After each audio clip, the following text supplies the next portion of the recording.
When you start your family business, you'll find out very soon how quickly your information gets sold to every marketer out there. And every one of them is going to want your startup budget.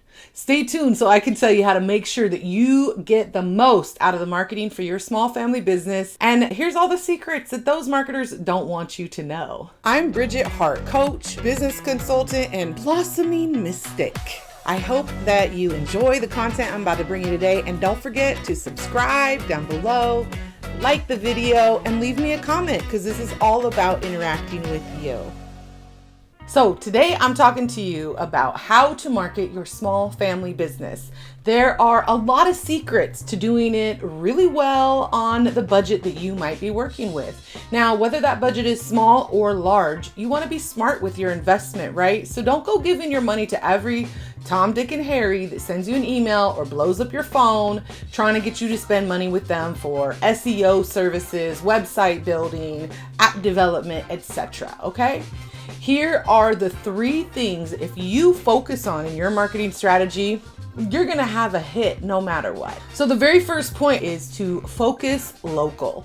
Now, this does not change no matter what your product is that you're selling or service, whether you have a digital product or whether you have something that you ship out to everyone. And I know you want to get everybody on your mailing list and on your customer list, but for right now, when you're starting, focus local with your plan. So think about, how can I get my product in the hands and in the awareness of the people right around me in this neighborhood, in the community, in the places I'm already at. As you think about how to implement a local based strategy, think about geo-targeting on your ads. So target ads to people that are near your business. Have your business address added into every profile that you have online, every social media profile, every Google business. We'll talk about that later. Make sure that you have your local address in there and geo-target your advertising for at least a while. So then you'll hit people who are nearby you.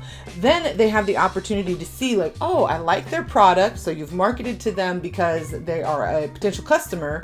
But also when they see, oh, they're right around the block from me, or they are in my same town, that gives them another sense of reassurance that, you know, they can come meet you in person, see you in person, interact with you in person, and therefore that feels a little safer, a little more trustworthy in our day and age. Next, think about those same geotags when you're making content. So if you're creating YouTube videos, if you're creating a blog post or mini blog posts, or just anything that you're doing, make sure that you add in the location geotag. Then the last part I want you to consider when you're talking about focus local is to really create your whole strategy from that perspective, from the perspective of how can we reach these local individuals who might be purchasers of our product or service. The second thing you want to think about when you are marketing your family business is Google. The truth is Google is running the world in terms of data, maps, etc. right now. So use it to your advantage.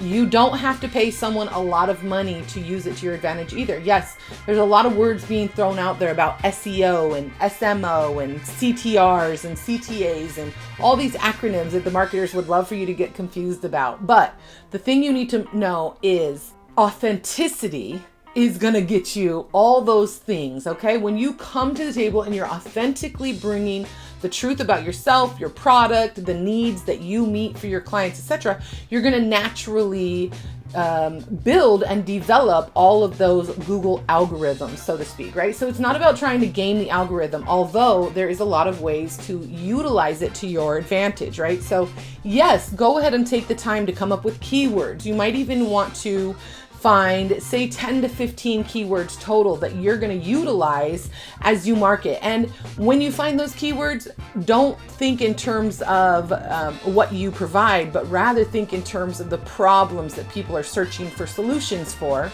and use those keywords, right? You have the solution for those keywords. Try to come up with some keywords for yourself. If you need help with that process, there are resources, including myself. But generally speaking, you're going to know that content, and all that these expensive marketers are going to do is pull it out of you. So you can think of it yourself, as long as you can keep in mind the people you're serving, what it is they need, what they're looking for, what problem you're solving for them, and create an SEO strategy based on that.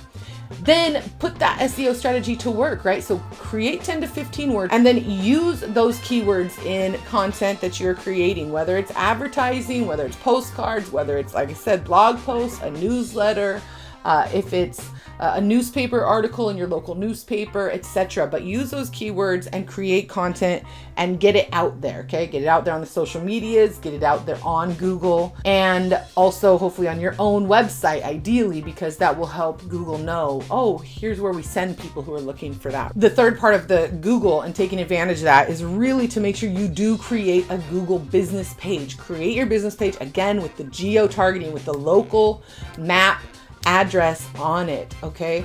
That's not going to matter a lot for your big digital strategy that you might have if you're creating a digital product, right? But it is going to matter a lot for that local strategy. And again, I'm going to touch on it in a minute, but the local strategy is so important, because if you can't execute on a local strategy where people can know, like, and trust you in person, it's going to be kind of hard to execute on a national scale, on a global scale. The third thing to think about when you're talking about how to market your small family business is a face-to-face or a one-on-one impact. Okay, so how can you create a face-to-face or a one-on-one impact, again, with those local customers? I've already talked about using geo-targeting and local strategy for your advertising and your ad space, and even on Instagram, Facebook, Twitter, etc. Still use the local, because there's a lot of people around you on those social media platforms, I promise. Think about how is that individual person going to receive what you're putting out there, right? So again, kind of taking your thinking down from, oh, we're selling to everyone, down to we're selling to this person. We call it your avatar in marketing land. Okay, you're going to create an avatar somewhere along the way that is like kind of your ideal customer. Shouldn't be a demographic thing necessarily, although that can play into it, but often it should be based more on the behaviors of those individuals and the needs and desires of those individuals. But think about, how am I going to connect with that individual face to face? I want you to think about that so seriously that you go so far as to think about what kind of conferences or local networking groups are those individuals in? Where do they go for fun? Where do they hang out with their peers and associates and friends? Where do they hang out online? Where do they hang out in their associative world? So if there's an industry or whatever, is there places where the industry gets together, etc.? Consider how to touch those people directly face to face. I mentioned before the know, like, trust factor. People like to work with individuals they know, like, and trust. If you can meet someone face to face at a conference, at an association meeting, etc., then there's one of those aspects is already handled. They know you, they feel like they know you, they think they know you. If they then connect with you very quickly afterwards, then they really feel like they know you.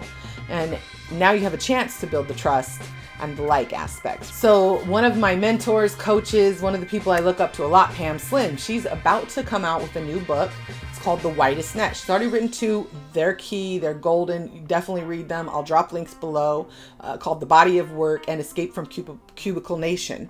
But her new book, The Widest Net, I've had the honor of reading it already, pre-release, and two of the things that she talks about in that book that are so key to this is the idea of watering holes and the idea of an ecosystem. Okay, so the watering holes refer to the places where your customers, your clients, gather together to hang out, to drink some water, to eat, to all the things that I just mentioned, right? So you want to think about, where are they in person gathering together or online, and how can you get in the middle of that?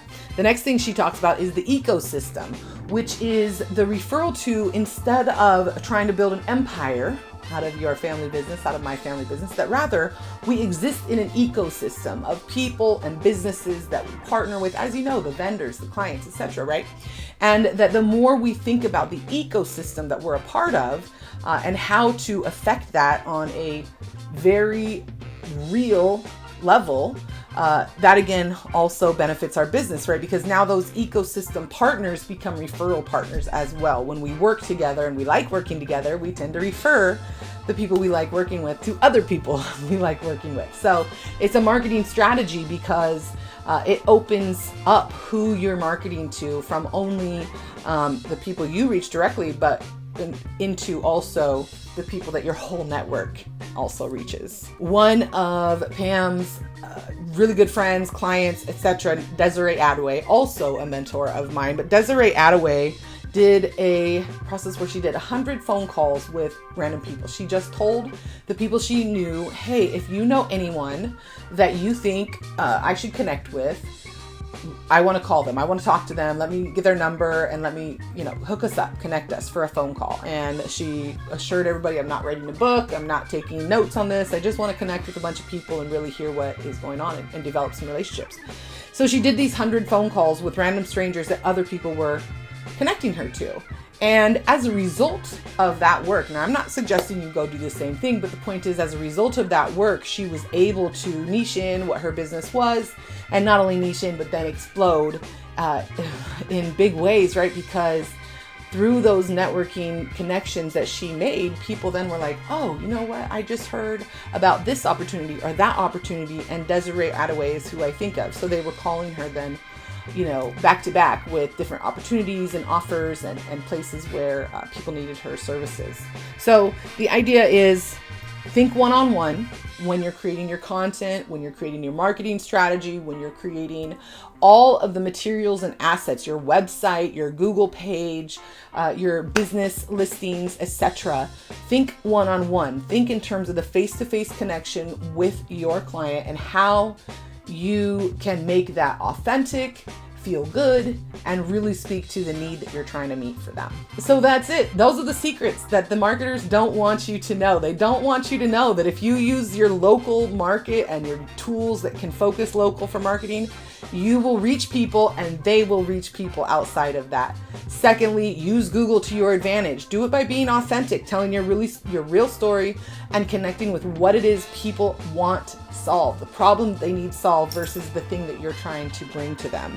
And third, remember to keep the face-to-face or the one-on-one connection at the forefront of the decisions you make about how you're going to market, where you're going to market, and what kind of assets and materials you're going to create. I hope these tips were helpful for you. Put them to work, see how they do, and let me know. I'd love to hear. And if it feels a little beyond what you're able to do, I am accepting clients right now for consulting. You can get on my calendar at thehearthabits.com/about. And I would be happy to chat with you about what you're doing with your business and where you're trying to go and how I can help you get there. So have a beautiful day. I love you.